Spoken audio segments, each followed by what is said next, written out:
Thank you, appreciate that. Good morning, everybody. My name is Joshua Milam. As Jose just said, I run Milam Law Firm, and I am the estate planning attorney. So I'm your guru for everything about wills, trusts, and estate planning. So things like powers of attorney usually fall under that category. So I'm going to just kind of run through a little bit of a presentation here. Normally I would give this presentation in about 45 minutes, so we're going to really shrink that down and try and make our way through as quick as we can. And why is it important to have a will? Because if you don't have one, then the state of Texas does have one for you, but it takes a lot more work to utilize the one that the state has in place for you, number one. So it's going to be a lot more cost, a lot more time. You don't want all of that. And there's going to be a lot of complexity in there that you probably don't want to have to deal with. So most of you probably can't really see the words on this. It doesn't really matter. You don't need to.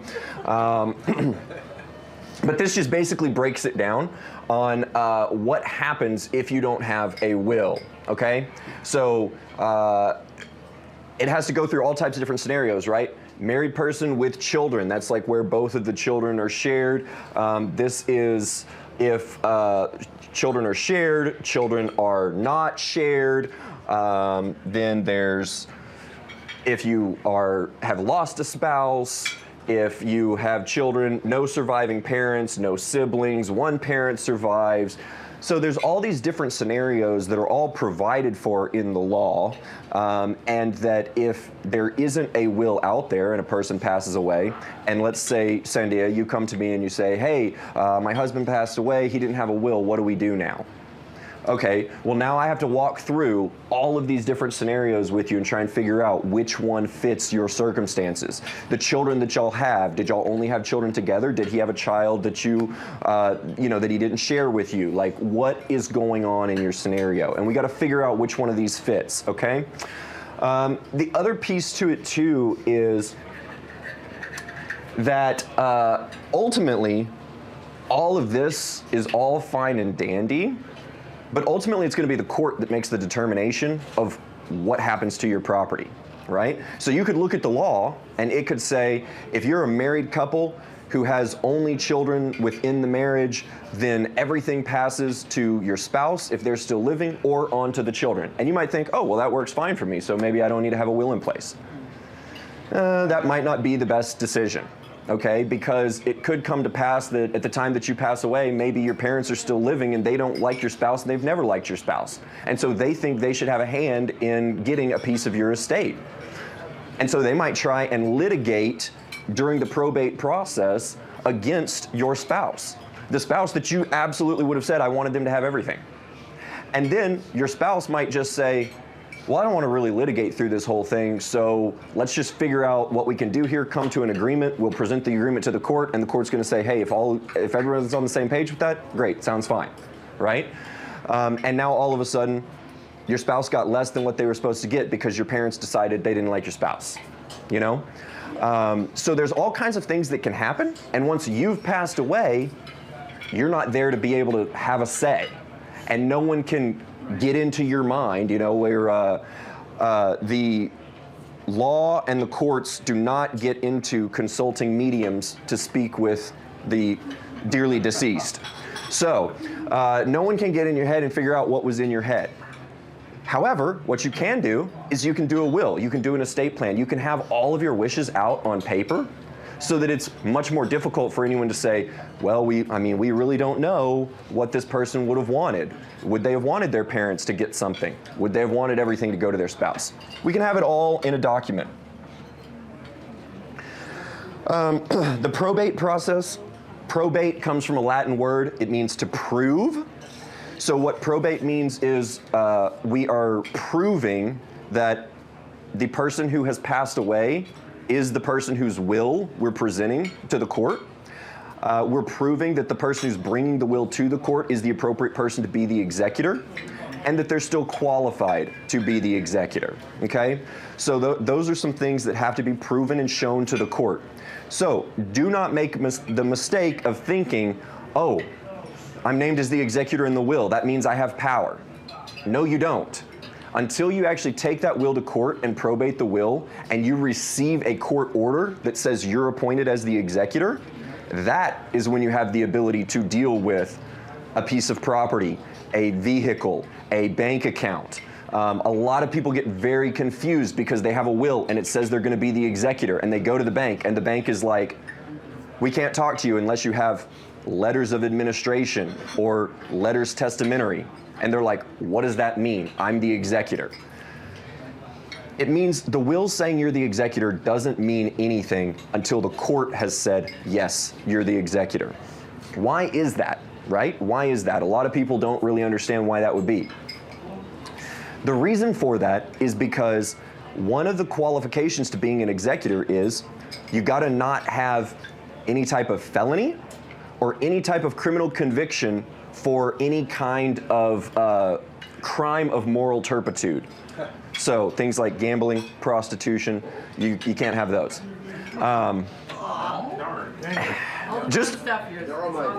Just on your record, you know, it could have happened, just not be on your record, okay? Anyway,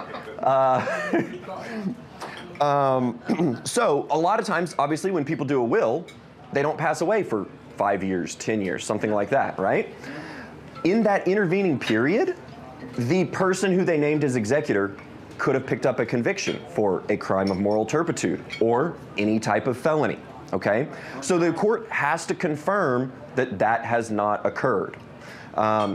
Generally, I try to make sure that whenever my people that I'm working with name an executor, I say them just to confirm this person doesn't already have a disqualification.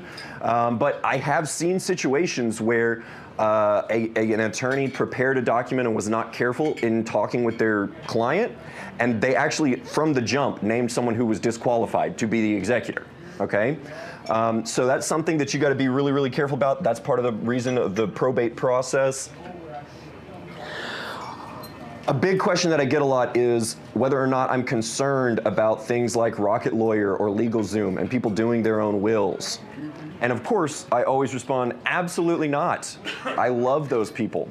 And the reason that I love those people is because if you come to me and you get a will done, and then your family later on comes and probates your will with me, they pay me less money than when they come to me and the will that they bring is invalid, and I have to do a probate that doesn't have a valid will, okay? So when you go online and you do your own will, and you save yourself that upfront money of paying me to do your will, whoever's gonna be inheriting from you, they're the ones that are ultimately gonna be paying from your estate on the back end. And they're gonna pay me a lot more than you would have if you would have done your will through me, okay? It's very simple. And what the most common thing that happens is a married couple will go online, they'll do their do-it-yourself wills online, and in Texas, it requires 2 witness signatures to have a valid will. So, of course, they'll be like, well, I will witness yours, husband, and you will witness mine, and there we go. That's one witness, we only need to get one other one. Well, the problem is, most of the time they've named that spouse in the will. Any person named in the will cannot be a witness of the will. So immediately, right there, invalid will. Yeah, and if you're curious, yes, having improper witnesses invalidates the entire will.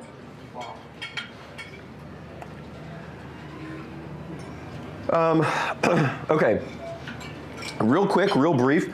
A lot of people have questions on trusts, whether or not it makes sense to have trusts. 9 times out of 10 in Texas, you really don't need to have a trust. If you want to discuss trusts, I'm happy to get more in depth with trusts.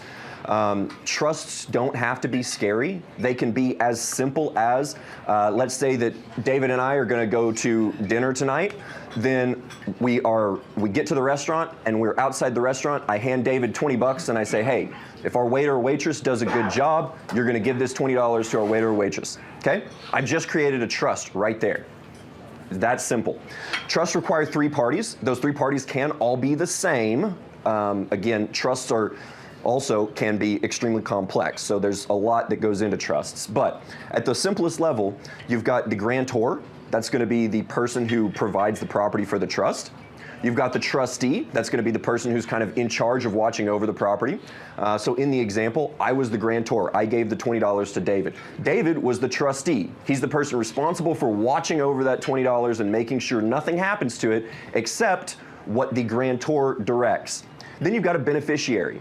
So in my example, the beneficiary would have been the waiter or waitress. They're the one who's going to receive that 20 bucks once we've had our meal and they've done a good job, okay? So a trust can be that simple. Obviously, they also range to ridiculously complex that are things that billionaires use to avoid taxes and everything like that.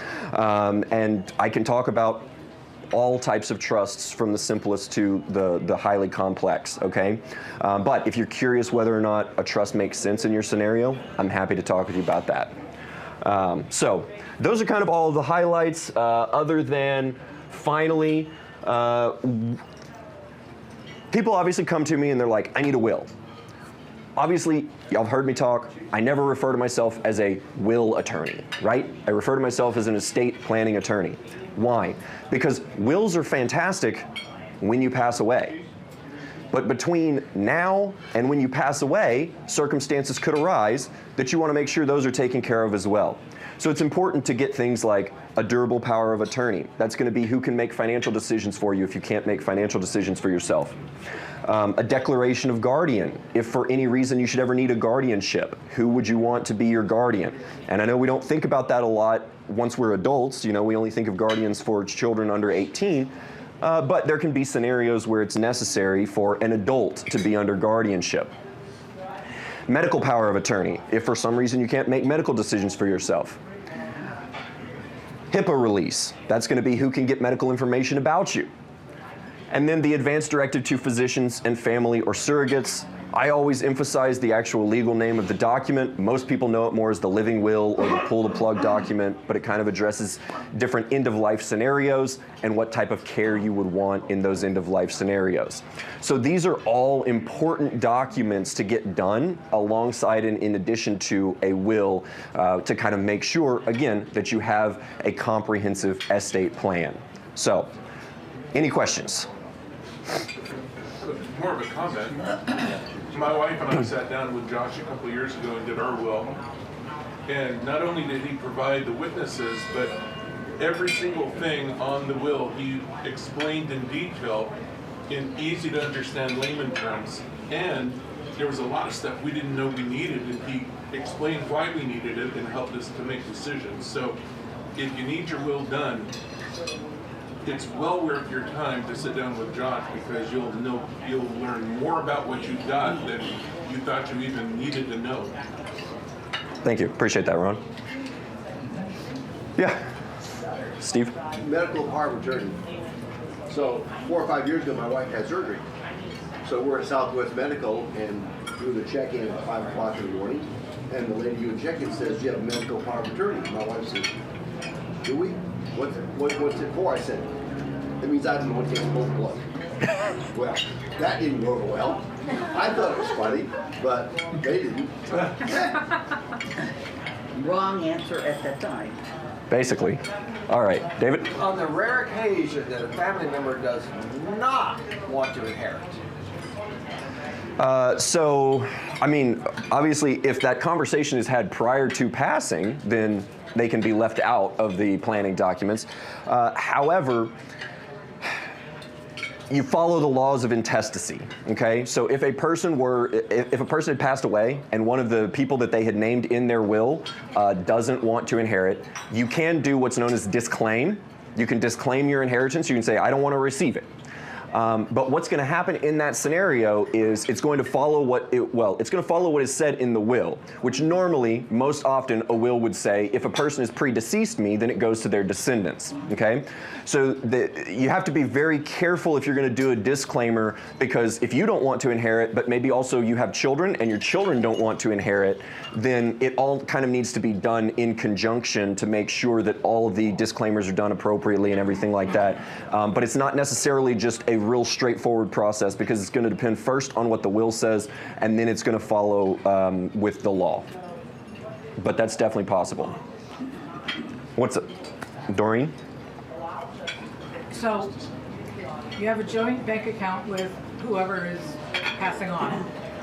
How do you protect yourself so that the bank account does not shut down and you don't have access to those funds before the will is taken care of? So with a bank account, you're going to want to make sure that if you have that joint account with someone, that it is held as a joint account with right of survivorship.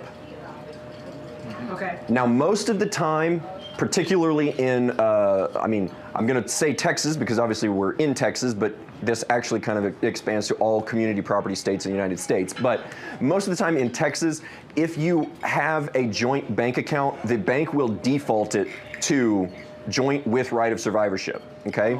So that means two things. One, obviously, if you're doing it together with a spouse and you want that right of survivorship, usually you don't have to be too concerned. It's going to default to that.